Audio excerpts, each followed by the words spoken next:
김은경의 생생경제. 안녕하세요. 김은경입니다. 재벌 집안에 태어나면은 형제간 우애는 버려야 하는 걸까요? 효성그룹 형제간 경영권 분쟁이 일어났는데 새롭지도 않습니다. 국내 재벌 두 곳 중 한 곳은 상속재산이나 경영권을 놓고 형제간에 싸우고 있다고 합니다. 삼성과 CJ 간 다툼도 형제간에 벌어졌던 일이고요. 현대는 왕자의 난으로 반으로 갈라졌죠. 롯데와 농심의 신씨 형제들의 분쟁, 금호와 한진, 이렇게 우리가 아는 기업들 대부분이 이런 일로 시끄러웠습니다. 현대화산이 인력을 70%나 줄였습니다. 뼈를 깎는 구조조정이라고 할 수가 있겠는데요. 6년 전에 금강산 관광을 중단한 것이 큰 타격이 됐습니다. 관광이 끊기니까 다른 생존 방법들을 모색을 해봤지만 역시 쉽지 않았던 겁니다. 남과 북, 형제가 갈라져서 생기는 또 다른 비극이랄까요? 안타깝습니다. 미 듀크대 연구 결과 비만은 부모 자식 간보다는 형제 자매 사이에 나타날 가능성이 훨씬 큰 것으로 나타났습니다. 손이 형제가 좋아하는 음식이나 식습관을 닮을 가능성이 높아서 그렇다고 하는데요. 이렇게 유전적으로 형제는 누구보다 끈끈한 관계입니다. 김윤경이 뽑은 오늘의 생생 키워드, 형제입니다.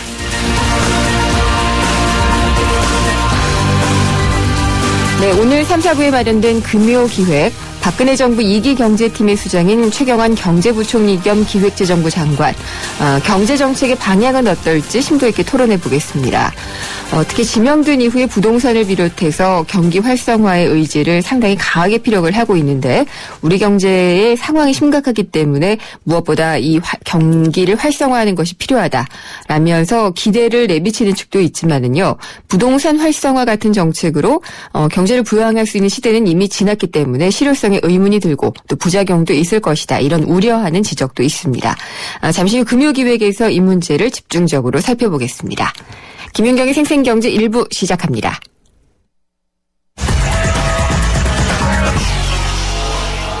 네, 오늘 증시 알아보겠습니다. 신한금융투자 곽상준 PB팀장입니다. 안녕하십니까? 네, 안녕하십니까. 곽상준입니다. 네, 오늘 금요일 시장은 어떻게 끝났나요? 네, 날은 정말 후끈 뜨겁습니다만 네. 오늘 주식시장은 아주 차가운 하루였다 이렇게 표현할 수 있겠는데요. 그렇군요.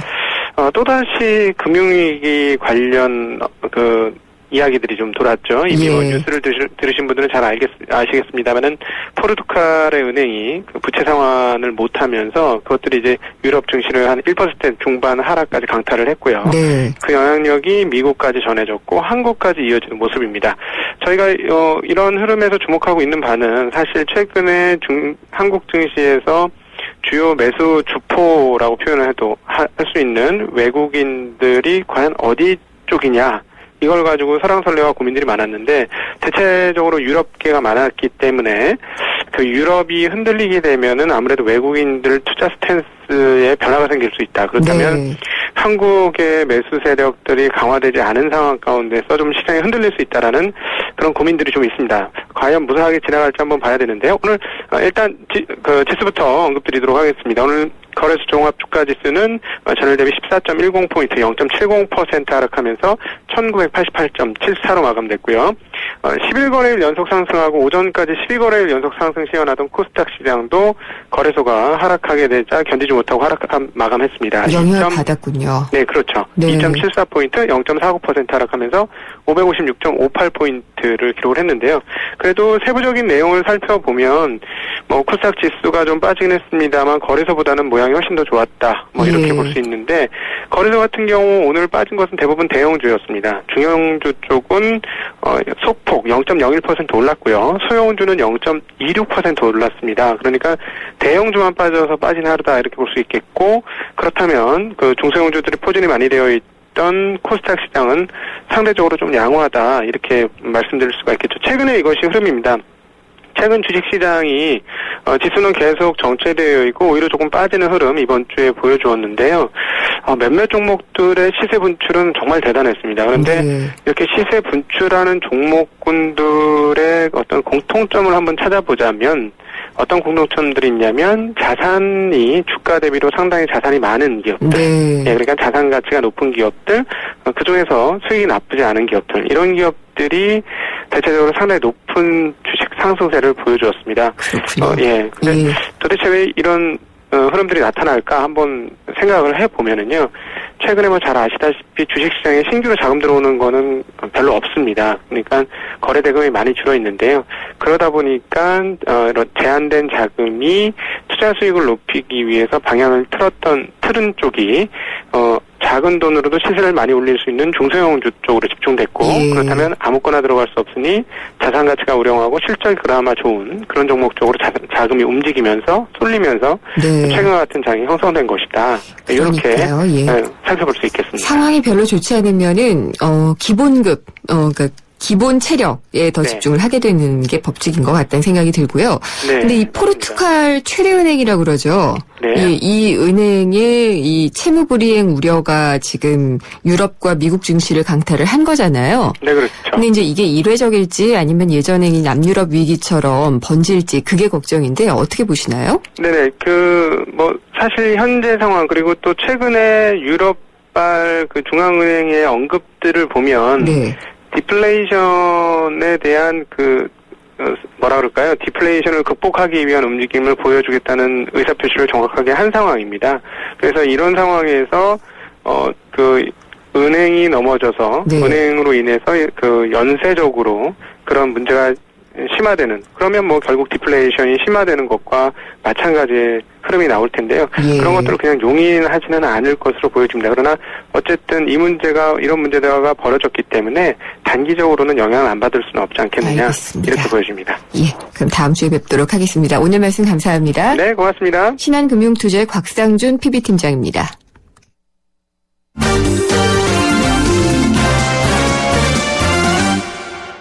오늘의 주요 경제 뉴스 정리해 보겠습니다. 이데일리 안승찬 기자입니다. 안녕하십니까? 안녕하세요. 네, 펜텍.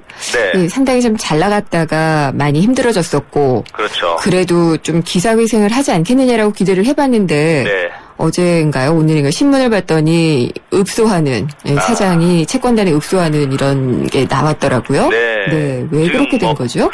말씀하신 대로 지금 펜텍이 문 닫느냐, 예. 살아남느냐 생존의 기로에 서 있는 상태인데요. 어제 이준호 펜텍 대표가 기자회견을 열어서 펜텍이 존속하고 또 펜텍의 식구들이 삶의 터전을 유지할 수 있도록 다시 한번 기회를 좀 주기를 눈물로 호소한다. 네. 이렇게 밝혔습니다.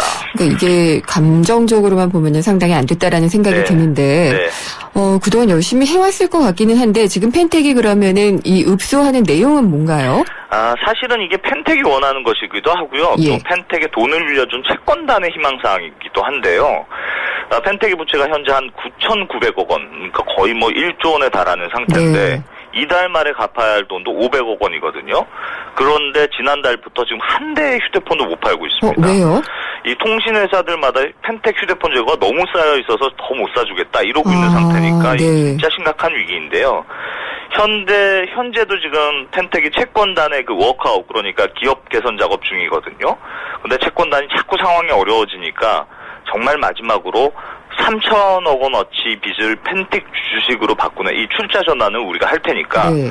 대신 이동통신 회사들도 너희들이 가지고 있는 한 1,800억 원 정도의 펜텍 채권을 주식으로 같이 전환하자 이런 조건을 내건 겁니다. 네네. 그러니까 펜텍이 휴대폰을 파는 창구가 현실적으로 이 이동통신 회사들이니까 이들이 주주로 참여해야 좀 의지를 가지고 펜텍을 살리는데 신경도 쓸 테고, 그래야 펜텍이 좀 회생을 해서 주가도 올라가고 빚을 돌려받을 수 있을 거 아니냐 이런 네. 계산인 건데요. 문제가 지금 통신회사들이 이런 요구에 대해서 단색을 표명하고 있습니다. 그럼 어제 사장 대표가 나와서 읍소를 한 게 이동통신사에 대해서 채권을 주식으로 바꿔달라. 그러니까 우리 그렇죠. 주주가 돼달라라고 그렇죠. 얘기를 한 거군요. 예, 이동통신 회사들의 입장이 안타깝지만 어쩔 수 없는 거 아니냐 이런 네. 분위기인데요. 채권단이 지금 다음 주 월요일까지 생각할 시간을 좀 연장해주겠다 이렇게 해놓은 상태인데 크게 지금 달라질 것 같은 분위기는 아닙니다. 그럼 어떻게 되나요? 네, 이게 지금 통신회사들도 만약 다음 주 월요일까지도 답을 안 주면 채권단은 워크아웃을 중단하겠다 이렇게 밝혔기 때문에 펜텍은 법원 주도의 법정 관리가 지금 불가피할 것으로 예상이 됩니다. 그렇군요. 그러면은 이 통사들은 왜 소극적인 건가요? 이게 사실 뭐 전혀 이해가 좀 되는 부분이 있는 게요. 뻔히 적자가 예상되는 회사의 주식을 받으면 이건 뭐 민간 주식회사 입장에서는 일종의 배임에 해당될 수 있다. 뭐 이런 거거든요. 예. 그렇다고 또 정부가 뭐 직접적으로 나서서 펜텍만 뭐 여러 가지 보조금 규제라든가 이런 걸 예외를 둘 수도 없는 노릇이니까 이동통신 회사들 입장에서도 뭐 안타깝지만 어쩔 수 없는 거 아니냐 이런 반응이 나오는 겁니다. 이 펜텍이 그렇군요. 사라지면 사실 국내 휴대폰 시장이 삼성, LG 이 중심으로 다시 재편이 되기 때문에 네. 전체적으로 휴대폰 가격이 인상되는 거 아니냐 이런 우려도 좀 있는데요. 이 펜텍이라는 회사가 사실 삐삐 회사로 시작해서 그랬죠. 삼성과 LG라는 정말 엄청난 글로벌 회사들 틈바구니에서 기적처럼 살아남은 회사인데 결국은 이 퇴락의 길로 자꾸 흐르는 것 같아서 조금 안타까운 생각은 듭니다. 네, 그렇네요.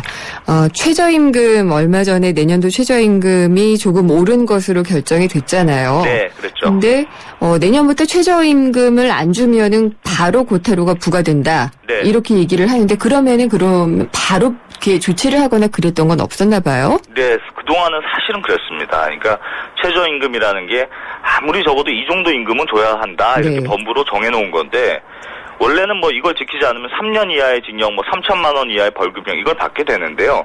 실제로는 이렇게 형사처벌 받는 사람이 별로 없었습니다. 예. 그러니까 직원이 우리 사장님이 최저임금도 안 되는 임금을 줬습니다. 이렇게 고용노동부에 신고를 하면 이 관할 고용부지청에서 나와서 사장님 이러시면 어떡합니까? 모자란게 준 임금 다 지급하세요. 이렇게 합의를 유도하는 방식이 대부분이었거든요. 네네. 그러니까 사장님들 입장에서는 굳이 알아서 최저임금 뭐 이렇게 주는 게 아니고 좀 버티고 있다가 적발이 되면 그때 가서 최저임금에 맞춰주는 이런 어쩔 수 처법을 없이. 쓰는 경우가 많았습니다. 예.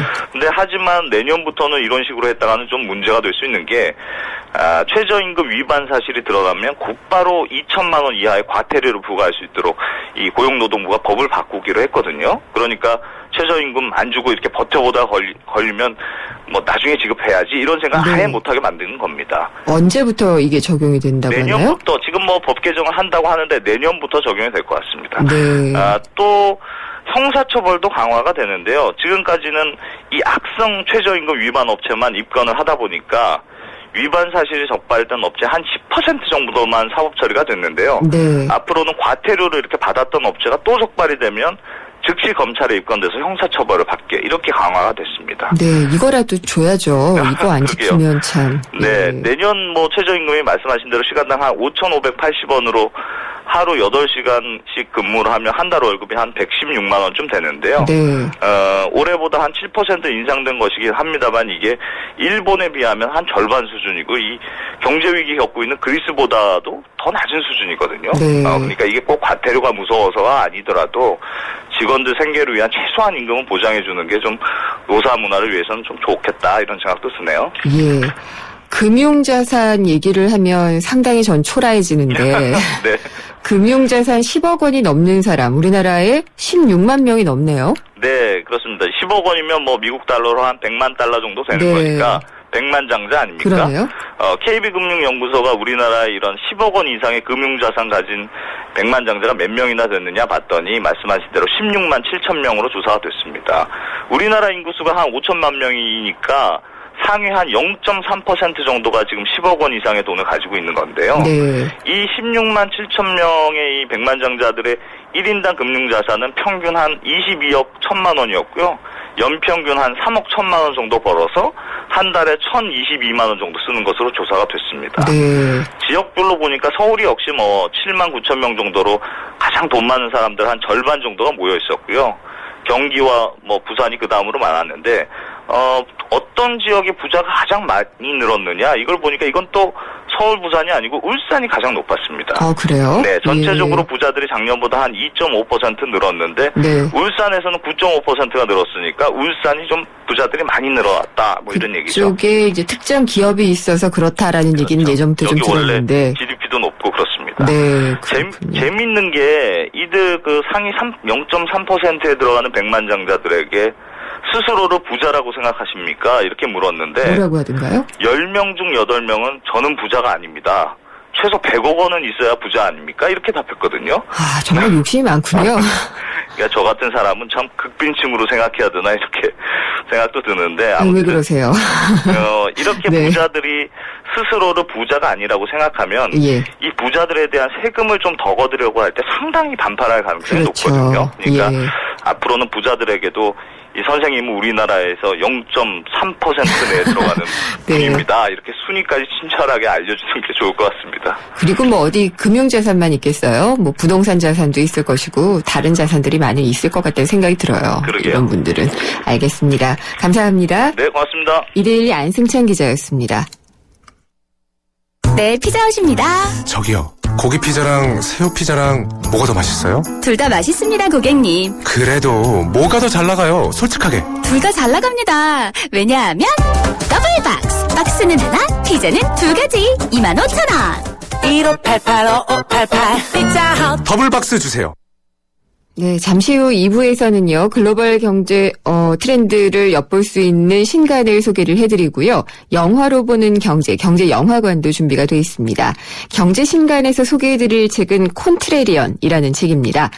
전 세계 경영인, 예술인, 석학과의 인터뷰를 녹여낸 그런 얘기인데요. 어떤 얘기인지 한번 좀 들여다보고, 경제 영화관에서는 수상한 그녀 속에서 경제 이야기를 뽑아보도록 하겠습니다. 잠시 후 2부에서 뵙겠습니다. 안녕하세요. 도박 중독 예방을 위해서 노력하는 개그맨 황기순입니다. 저는 요즘 도박 중독을 예방하기 위해 강연을 다니는데요. 지금도 우리 주위에는 많은 사람들이 도박 문제로 고통을 받고 있습니다. 본인이나 가족이 그런 고통 속에 있다면 24시간 상담 전화 1336을 눌러보세요. 전문가들로부터 도움을 받는 희망의 빛 상담 전화입니다. 도박 문제 전문가와 상담하세요. 국번 없이 1336. 예방부터 치유까지 24시간 상담으로 도움을 드립니다. 이 캠페인은 사행산업통합감독위원회와 한국도박문제관리센터가 함께합니다. YTN Hops English Debating Championship. YTN이 주최하고 YTN 라디오가 후원하는 2014 청소년 영어토론 대회가 오는 7월과 8월 개최됩니다. YTN과 함께하는 꿈과 열정의 무대, 청소년 여러분의 많은 참가 바랍니다. 20년차 경제 전문 기자 김인경 기자가 전하는 알기 쉬운 경제 이야기, 김인경의 생생경제.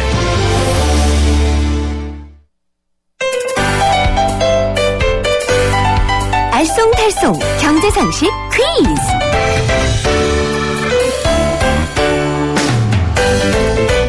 안녕하세요. 경향신문 조미덕 기자입니다. 경제상식을 재미있는 퀴즈로 풀어보는 코너 경제상식 퀴즈인데요. 정답을 아시는 분은 문자메시지 휴대전화 우물정 0945번 우물정 0945번으로 보내주세요. 추첨을 통해 경제신간 그리고 생생경제에서 마련한 선물을 드리겠습니다. 퀴즈입니다. 상품을 본전도 되지 않는 가격으로 파는 행위를 뜻합니다. 상품을 너무 많이 생산해서 대량으로 처분해야 하거나 새로운 시장을 장악하기 위해서 저가 공세를 펼칠 때 이 전략을 씁니다. 너무 심하면 다른 기업들이 망할 수 있기 때문에 국제무역에서는 이러한 행위에 관세를 매기기도 합니다. 원래 영어 단어는 쓰레기 같은 걸 버린다는 뜻인데요. 이것은 무엇일까요? 1번 서핑, 2번 점핑, 4번 덤핑. 정답을 아시는 분은 문자메시지 휴대전화 우물정 0945번 우물정 0945번으로 보내주세요. 추첨을 통해 경제신간 그리고 생생경제에서 마련한 선물을 드리겠습니다.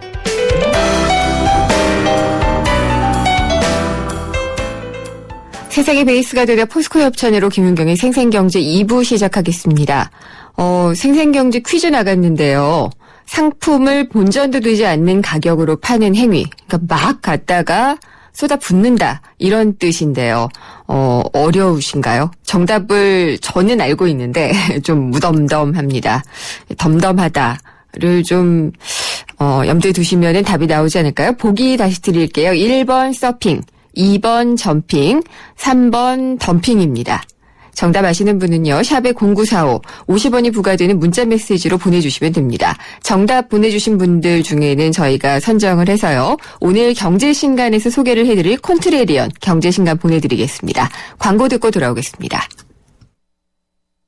30 조금 아파도 괜찮아요. 천 번을 아파야 꿈을 이루지. 아프지 않은 성공은 없습니다. 아픔을 겁내지 마세요. 아픈 만큼 이룰 수 있는 거 아닙니까? 언제까지 아프라는 겁니까? 네. 아프지 마세요. 당신답게 오늘을 사세요. 오늘의 보험이 함께합니다. 당신밖에 모르는 한화생명. 향기 레시피에서 골라보세요. 전 바닐라 부케요. 섬유 유연제와 다우니 아로마 듀얼을 함께 쓰면 새로운 향기가 만들어집니다. 향기 좋다. 다우니 향기 레시피로 당신만의 향기를 만드세요. 다우니 아로마 듀얼. 1억 년 전 석유를 지금 우리가 개발해. 근데 더 떨어지면? 몰라요. 그래서 전기차 배터리를 만들었어. 그리고 석탄의 석유로 이산화탄소를 플라스틱으로. 진짜? 이게 바로 미래 에너지, 친환경 에너지, 그린 에너지야.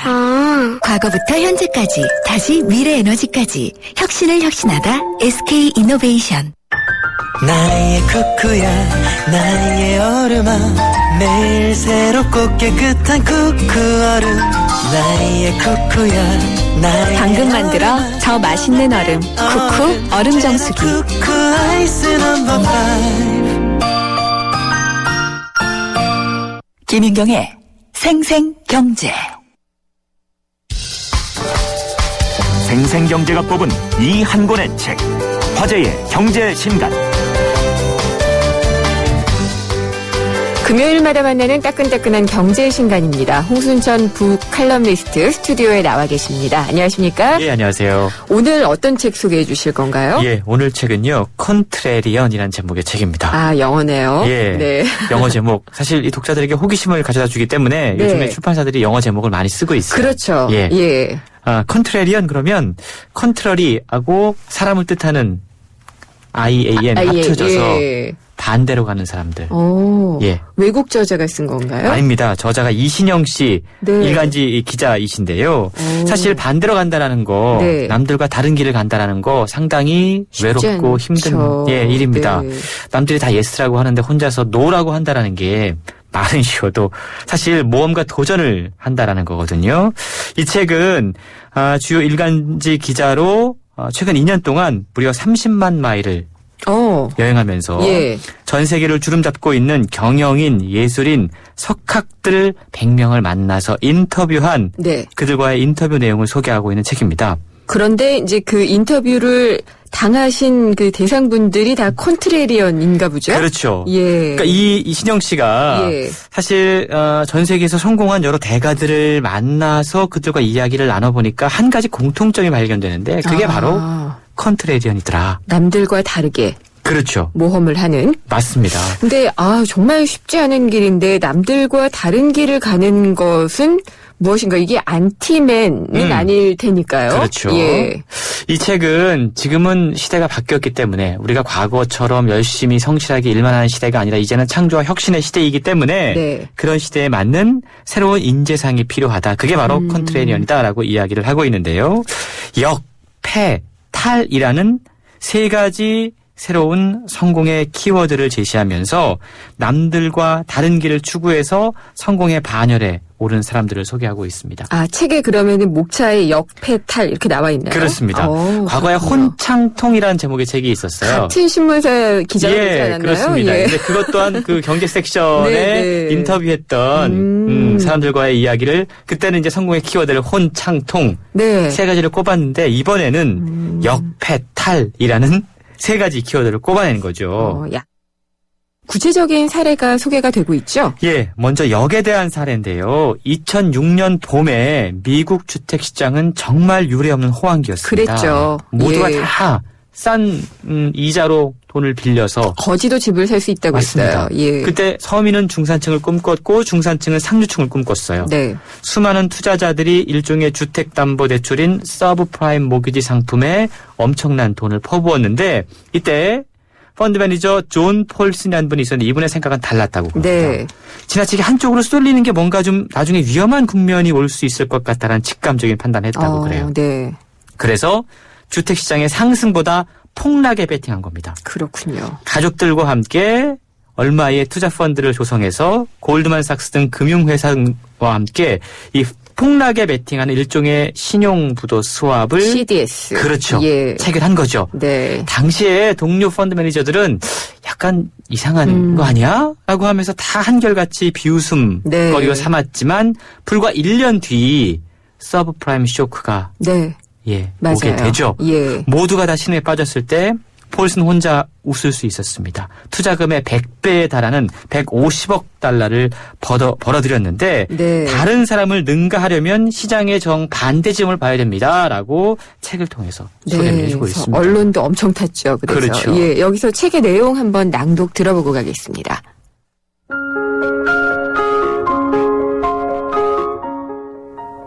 (2014년 3월 4일) 조선일보 주최로 서울 신라호텔에서 열린 제5회 아시안 리더십 컨퍼런스 강단에 오른 데이브 맥클로어의 말에서 이를 엿볼 수 있다.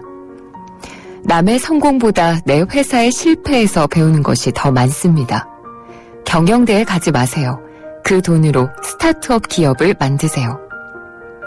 그는 이날 스타트업 생태계 구성하기라는 제목의 강연에서 창업해서 망해볼 것을 거듭 강조했다. 그는 5개 회사에 투자하면 1년 내에 서너 개가 실패하지만 투자한 회사 중 일부는 50배의 투자 수익률을 안겨준다고 말했다. 그에게 실패는 매일 겪는 일상이다. 그러나 바로 그 실패의 뼈아픈 교훈을 매일 겪었기에 그는 해서는 안 되는 투자가 뭔지, 어떤 기업에 투자해야 하는지 매일 학습하고 있다.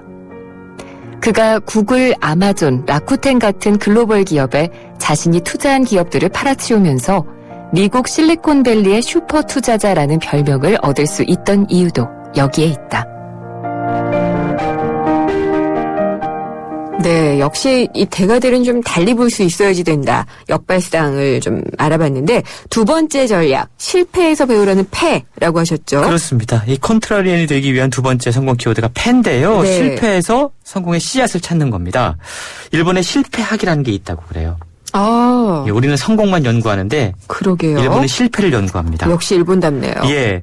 실패학의 창시자인 일본 동경대 하타무라 요타로 교수는 실패를 감추려고 할 때 그것이 더 큰 실패가 될 경우에 치를 크나큰 대가를 각오해야 된다. 이렇게 이야기했고요. 예. 최근 여성 CEO로 가장 주목을 받고 있는 허핑턴 포스트의 아리아나 허핑턴은 이전에 실패 없이 미국 최고 인터넷 언론사의 탄생은 불가능했다라고 네. 고백한 바 있고 블레이크 마이쿠스키 탐스 슈즈 네. 요즘 여름이라서 많은 분들이 신고 있으신데 이 창업자는 4번의 실패를 겪고 나서야 공유 가치 창출이라는 보통 기업들이 성공해서 돈을 벌면 그것으로 사회사업을 한다고 생각하는데 이분은 가치 그렇군요. 하나를 사면 하나를 기부하는 이런 새로운 시야를 얻을 수 있었다라고 인터뷰를 통해서 고백을 하고 있더라고요. 긍정적인 사람들이군요. 역발상도 하고 실패해서 배우고. 그러면 이제 한 가지 남은 게 탈이잖아요. 그렇습니다. 예, 어떤 의미로 해석하면 될까요?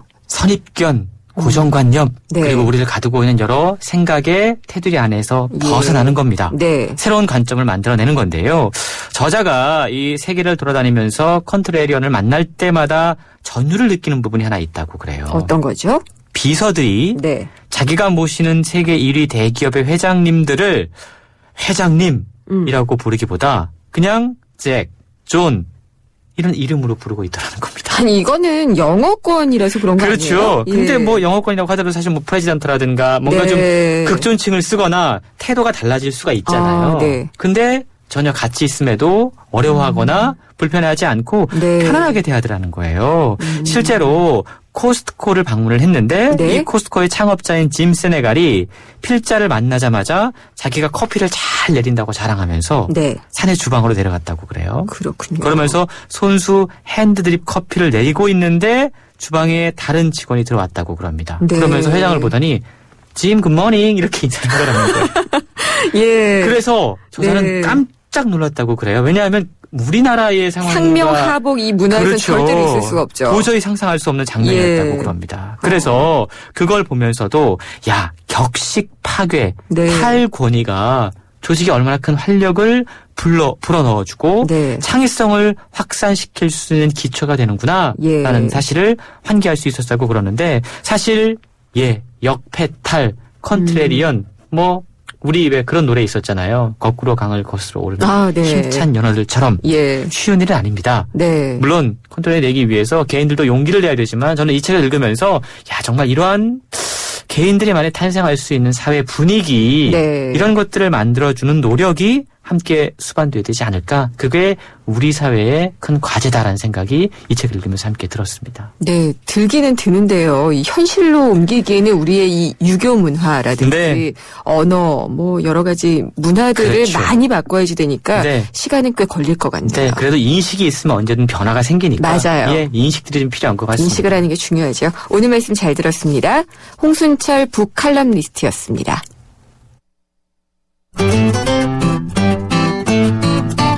생생경제를 다양하게 만나는 방법.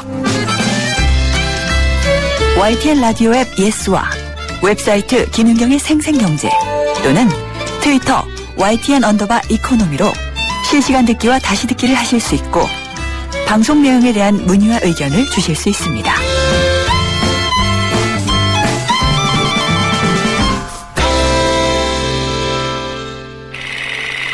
Una risposta a tutto. Se voglio fare contento, Totò, ora ti conto una cosa. 영화 속에서 경제 이야기 나눠보는 시간입니다. 경제영화관 경향신문의 박병규 기자가 전화로 연결돼 있습니다. 안녕하십니까? 네, 안녕하세요. 오늘 어떤 영화를 소개를 해주실 건가요? 네. 혹시 20살 때 뭐 했는지 혹시 기억나시나요? 혹시라니요. 얼마 안 지났습니다. 그런가요? 20살로 돌아가면 하고 싶은 게 너무 많아요. 그렇죠. 네. 네. 영원히 가지 않을 것 같은 20대였는데. 네. 한참 또 와버린 것 같습니다. 아유, 한참 안 왔다니까요. 아닌가요? 네. 마음만 그렇잖아요. 네, 마음만. 네. 네. 70대 할머니가 어느 날 갑자기 20살 대로 돌아간다면. 네, 과연 어떤 일이 벌어질까? 많은 일이 벌어지겠죠? 네, 이건 우리 한 번쯤 상상해보는 그런 일일 것 같은데요. 네. 예, 요런 영화가 하나 있습니다. 황동혁 감독의 수상한 그녀입니다. 아, 예. 포스터만 봤어요. 네. 줄거리는 어떻게 되나요? 네, 이제 혼자 힘으로 아들을 대학 교수까지 키운 오말순 여사가 있습니다. 아들을 생각하면 세상에 겁날 게 없는데요. 예. 하지만 이제 이런 과도한 아들에 대한 집착, 며느리를 옥죄입니다. 아이고. 심장병을 얻게 된 아내 때문에 아들은 어머니를 요양원으로 보내려고 하는데요. 우연히 이 말을 들은 오말순 여사는 충격을 받고 밤길을 방황을 합니다. 그러다가 우연히 한 사진관에 들어가서 영정사진을 찍게 되는데 여기서 사진을 찍고 나왔더니 자신이 20대로 돌아가 있습니다. 그래요? 네. 예. 영문은 모르겠지만 아무튼 이제 다시 젊어진 자신을 즐기기로 하는데요. 이제 이름을 오두리로 바꾸고 자신의 20대 때 꿈이었던 가수에 도전을 합니다. 네. 근데 여기서 이제 주의해야 될 점이 하나 있습니다. 뭐죠? 몸에 이제 상처가 나기 시작하면 그 부분부터 젊음을 잃기 시작합니다. 네. 이제 과연 이 오말순 여사 자신의 젊음을 끝까지 유지할 수 있을까? 예. 이게 이야기 줄거리입니다. 잠깐 여기서 영화를 한번 들어보고 갈게요. 네. 제가 50년은 더 젊어 보이게 해드릴게요. 하나, 둘, 셋. 난 90인데 넌 8로 시작하나? 알았다, 나는 4로 시작하는디.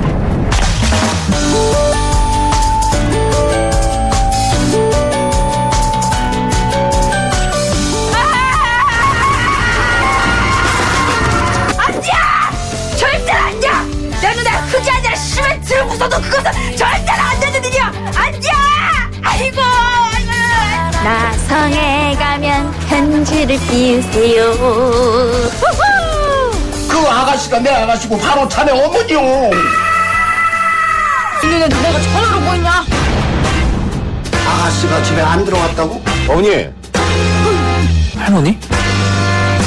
그려, 이것은 하늘이 주신 기회인 거요. 완전 특이해. 요즘 여자들이랑은 완전 틀려. 처음이었어요. 아까 그런 느낌. 나랑 같이. 그러고 보니까 어디서 많이 본 것 같네. 이러면 저가 알아보겠나? 나성에 가면 소식을 전해줘요.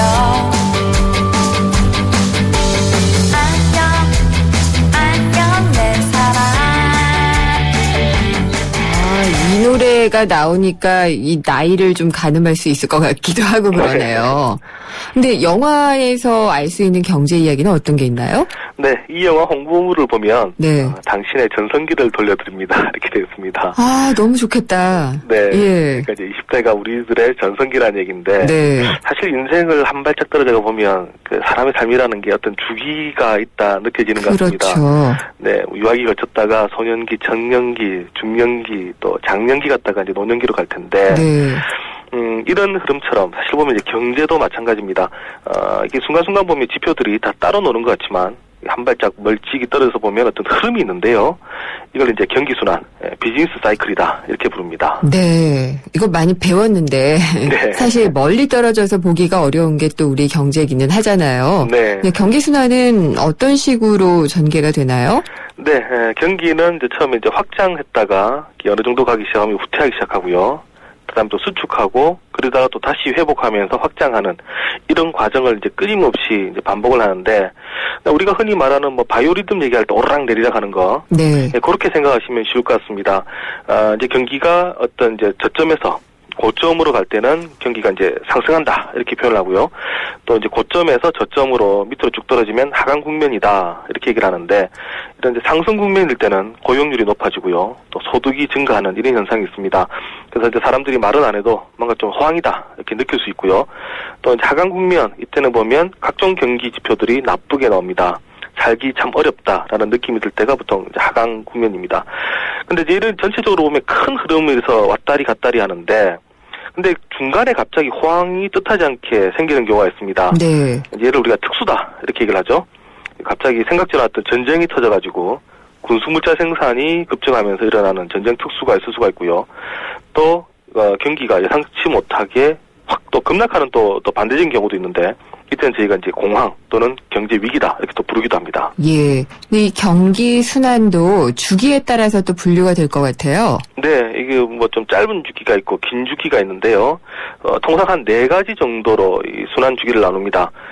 3, 4년 정도 단위로 이렇게 짧게 호황과 불황이 반복되는 것 소순환이라 부르는데 발견자 이름을 따서 키친순환이다 부르기도 하고요.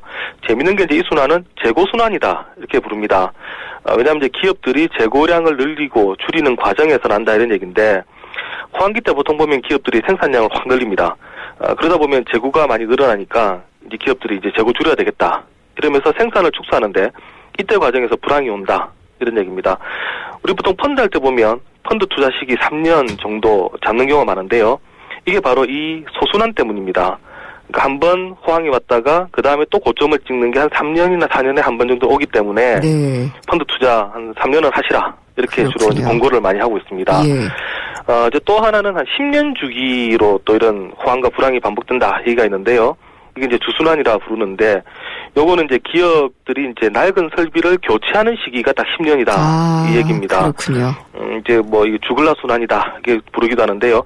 이 10년 주기 우리가 보통 10년 경제 위기론의 배경이 되고 있습니다. 매번 나오죠. 그렇죠. 예. 이게 또 실제로 또 희한하게 좀 들어맞는데요. 맞기도 하고요. 예. 네, 1987년 블랙먼데이였고요. 10년 뒤인 1997년 아시아 경제 위기가 왔었고요. 또 그 10년 뒤 지난 2007년 또 금융위기, 글로벌 금융위기가 왔었죠. 네. 희한하게 경제위기 몇 10년마다 지금 찾아오고 있습니다. 2017년에는 안 오겠죠? 글쎄요. 안 와야 될 텐데. 네, 알아야 될 텐데. 예. 네. 더 장기 순환도 있죠. 네, 맞습니다. 10년짜리 뭐 순환도 있다 보니까 보통 한 15년에서 20년짜리 또 이제 중기 순환도 있는데요. 이거 쿠즈네츠 순환이라고 하는데 왜 이때는 또 15년에서 20년 사이에 이런 또 호황과 불황이 교차하느냐? 이때는 또 건물로 많이 봅니다. 네, 건물로. 네, 이게 사실 경제에서 차지하는 이 부동산, 그 다음에 건축 경기 상당히 중요한데요.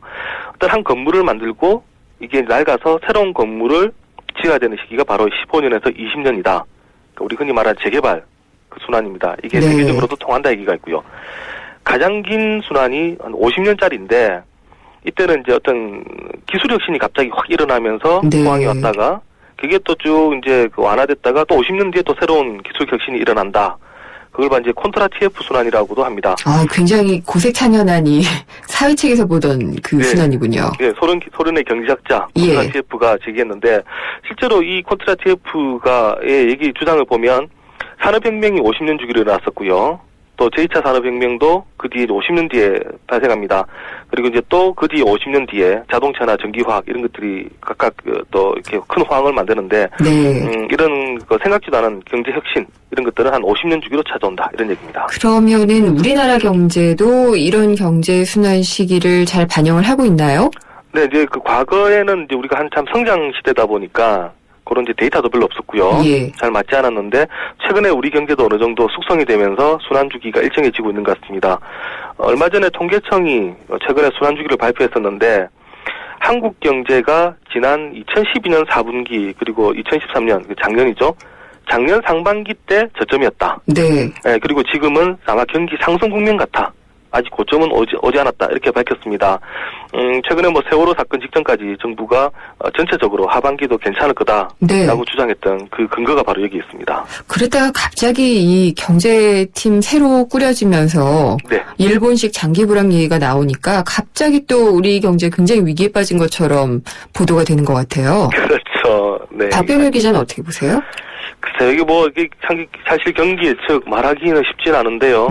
이런 경제 순환 주기가 맞다면, 아직도 지금 경제학자들 사이에서는 우리가 고점을 찍었다고 얘기하지 않기 때문에, 큰 틀에서는 뭐 상승 기류에 있다 봐도 될 것 같고, 지금 경제 성장률 이번에 떨어진다 하더라도 보면 3.8%, 뭐 3.7% 이렇거든요. 이 작년에 우리가 3.0%였으니까, 상대적으로 우리가 4.0%까지 생각하다가 좀 낮춘 측면은 있습니다만 뭐 작년 비교하면 역시 상승 국면이다 보셔도 뭐 무방할 것 같긴 합니다. 네.